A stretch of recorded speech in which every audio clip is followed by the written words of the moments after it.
प्रभु, प्रभु,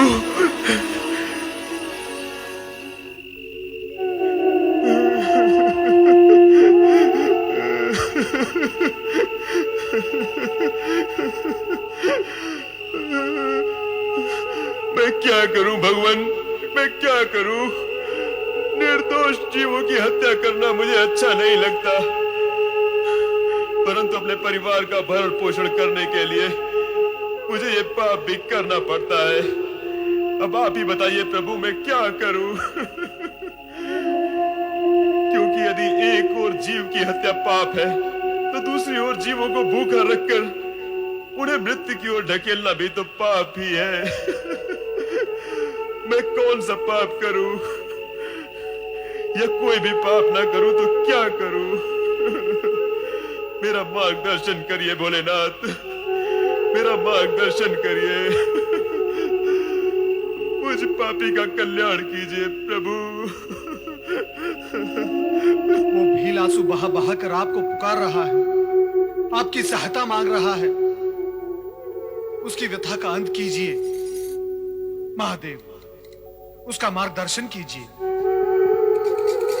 देवी सती, तुम्हारा इस विषय में क्या विचार है? अपने कर्म को विसार कर, अपने परिवारजनों को कष्ट में डालकर क्या वो भील ठीक कर रहा है? वो स्वयं कुछ नहीं कर रहा है स्वामी। उसके स्पर्श से अनजाने में जो बेलपत्र आपके लिंग पर गिरे हैं, इसी कारण उसका हृदय परिवर्तित हो गया है। वो क्रूर से दयालु बन गया है। वो विवश कहीं का नहीं रहा। देवर्षि उचित कह रहे हैं प्रभु, अब आप ही उसका मार्गदर्शन करें और उसे धर्म की राह पर लगाएं।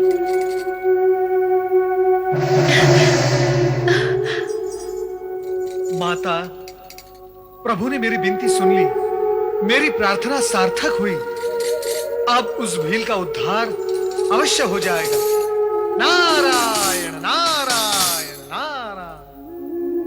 मुझे सद्बुद्धि दो भगवान, मुझ पर दया करो, मेरा कल्याण करो प्रभु, मेरा कल्याण करो भोलेनाथ।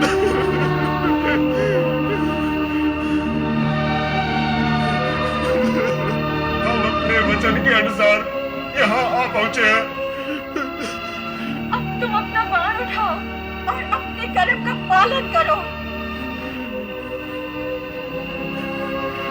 ऐसे क्या देख रहे हो? बाण चढ़ाओ, चढ़ाओ बाण। विलंब मत करो, तुम्हारे बच्चे और पत्नी भूख से बिलख रहे होंगे। भूख से भी बढ़कर तुम्हारे घर ना लौटने के कारण आशंकित भी होंगे। तुम अपना काम समाप्त करो और जल्द ही घर लौट जाओ। नहीं नहीं, मैं तुम्हें नहीं मारूंगा। मुझे अपने परिवार का भूखा मरना स्वीकार है, किंतु तुम निर्दोषों की हत्या करना नहीं। कदापि नहीं, कदापि नहीं।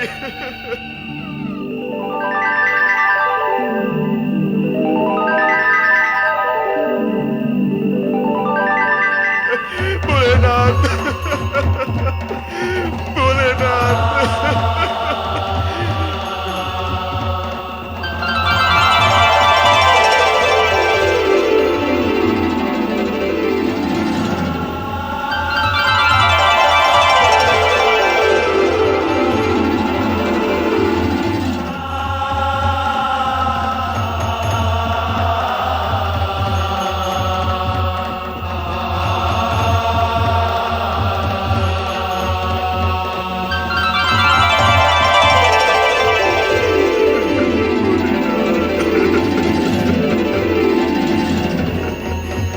उठो वत्स।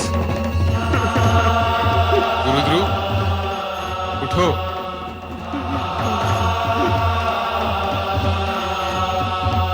आओ वत्स। प्रभु, प्रभु, प्रभु, प्रभु, प्रभु। मुझे धर्मी को आपने साक्षात दर्शन दिए हैं। इस हत्यारे पापी पर इतनी कृपा क्यों? मैं इसके योग्य नहीं प्रभु, मैं इसके योग्य नहीं। गुरुध्रुव, हत्या करना पाप है, किंतु कर्म नहीं करना भी तो पाप है।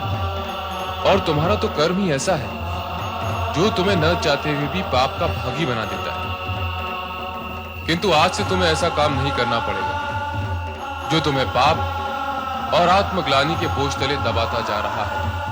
प्रभु, किंतु इतनी कृपा मुझ जैसे दीनहीन व्यक्ति पर क्यों? क्यों प्रभु?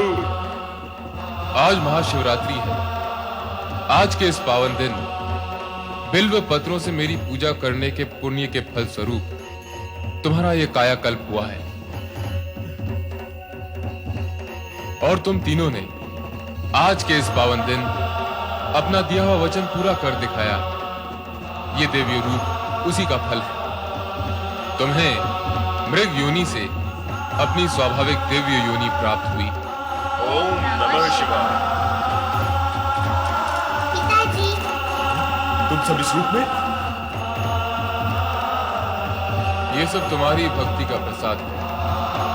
आज महाशिवरात्रि के दिन मेरी पूजा करने के फलस्वरूप तुम अपने पूर्व पापों से मुक्त हो गए और श्रृंगवेरपुर के राजा बन गए।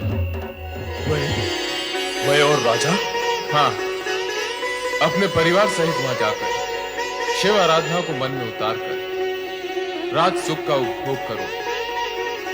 त्रेता युग में विष्णु के अवतार भगवान राम से तुम्हारी भेंट होगी और तुम उनके उत्तम मित्र के रूप में जाने जाओगे। जो आज्ञा भगवान शिव शंकर, जो आज्ञा। तुम तीनों दिव्य धाम के लिए प्रस्थान करो। जो आज्ञा प्रभु। गुरुध्रुव, महाशिवरात्रि के दिन तुमने शिव आराधना करके शिव भक्तों के अध्याय में अपना नाम अमर कर दिया है।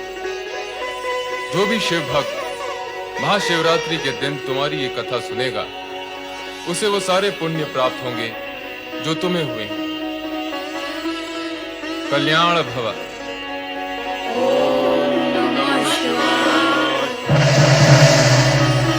शिव कृपा से इस प्रकार गुरुद्रोह, उनकी पत्नी और दोनों बालकों ने श्रृंगवेरपुर राज्य की ओर प्रस्थान किया। ओम नमः शिवाय।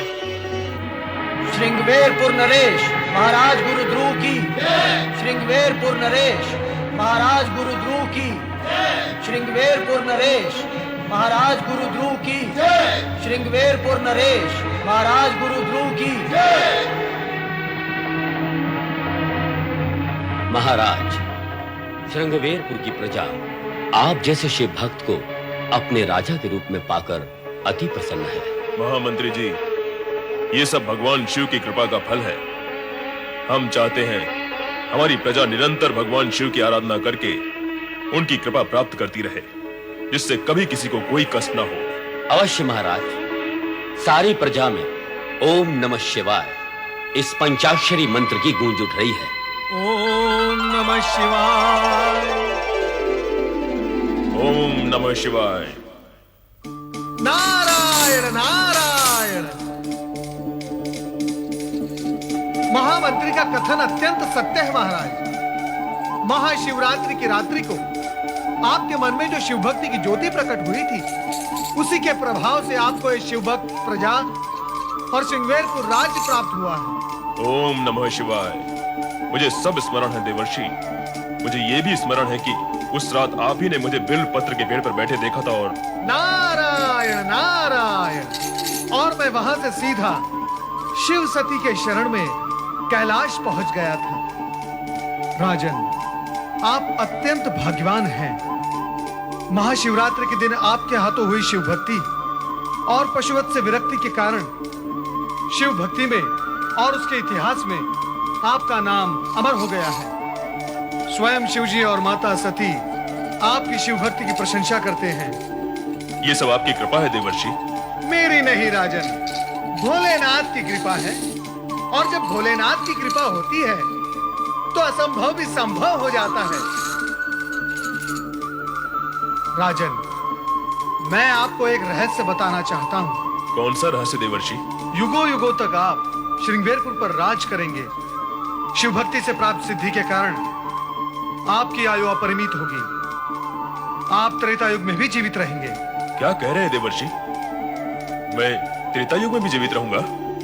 हाँ राजन, भगवान विष्णु जब त्रेता युग में राम का अवतार लेंगे तब आप उनकी सहायता करेंगे और राम भक्त के रूप में आपका नाम अमर हो जाएगा। धन्य है देवर्षि, आप सचमुच धन्य हैं। आपने मुझ पर जो उपकार किया है उसके लिए मैं सदा आपका ऋणी रहूंगा। नारायण नारायण, मैं तो शिव जी का छोटा सा सेवक हूँ। उपकार तो आपको भोलेनाथ का ही मानना होगा राजन, क्योंकि उनकी इच्छा से ही आपको शिव भक्ति प्राप्त हुई है। और इस उपकार का ऋण चुकाने के लिए आपको अपने राज्य में स्थान स्थान पर शिव मंदिरों का निर्माण करना होगा, जिससे शिव भक्ति की गूंज संसार में गूंज उठे। ऐसा ही होगा देवर्षि, ऐसा ही होगा।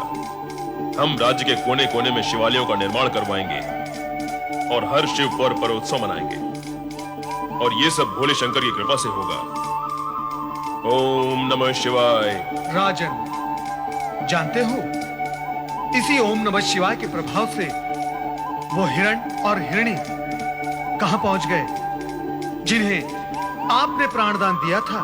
नहीं देवर्षि, बताइए वे कहां हैं? महाशिवरात्रि को अपना वचन निभाने और शिव भक्ति में सहयोग करने के कारण वे पशु योनि को त्याग कर सीधे स्वर्गलोक पहुंच गए हैं। स्वर्गलोक में? हाँ राजन, अब मैं स्वर्गलोक पहुंचकर उन्हें भी ओम नमः शिवाय की महिमा सुनाऊंगा। नारायण नारायण।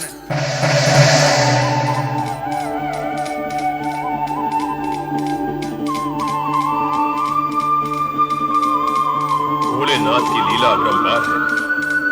बोलो ओम नमः शिवाय।